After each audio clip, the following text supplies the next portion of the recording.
পচিয়ে আটাগুলো তোলার জন্য এই ধরনের একটা মোটর তৈরি করব। তো এই ধরনের মোটরগুলো দিয়ে ড্রিলও ব্যবহার করা যায় টিনগুলো কাটার জন্য এবং পচিয়ে পেপারের আটাগুলো তোলার জন্য কাজ খুব ভালোই করবে। এই যে দেখুন আমি এখানে লাগিয়ে নিচ্ছি, কারণ এই ধরনের মোটরগুলো বা একটা মেশিন কিনতে গেলে বেশ খরচা পড়ে যায়। এই কারণে ভাবতেছি যে আমি একটা নিজে তৈরি করব, দেখি কেমনটা কাজের জিনিস। একটা সাইকেলের স্পক লাগিয়ে নিলাম এখানে, তারপরে উপরের যে বল্টুটা আছে এখানে লাগিয়ে নেব। এই যে দেখুন পেঁয়াজ ভালোই আছে এখানে সুন্দরভাবে, কোনো প্রকারের টাল নেই। তো এখন এটা দেখব যে স্পিরিট কেমন। 3.7 ভোল্টেজ দিয়ে এখানে আমরা একটা পিপিসি পাইপ কেটে লাগাইতে পারি। তো আমি মোটরের লাইনটি দিয়ে দিলাম এবং দেখব শক্তপোক্ত কীরকম হয় এবং পাওয়ারটা কীরকম। তো আমি এখানে লাগিয়ে নিচ্ছি 3.7 ভোল্টেজ। এই যে দেখুন ভালোই ঘুরতেছে এটা, বা শক্তিটাও অনেক।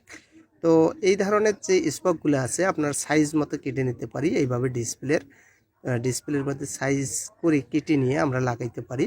এই যে দেখুন খুব সুন্দরভাবে কাজের জন্য। তো এখানে একটা পাইপ লাগিয়ে নিতে হবে, পিভিসির যে পাইপগুলো আছে সেই পাইপগুলো সাইজ অনুযায়ী এগুলো দিয়ে ডিল বানার জন্য আমি রেখে দিয়েছি।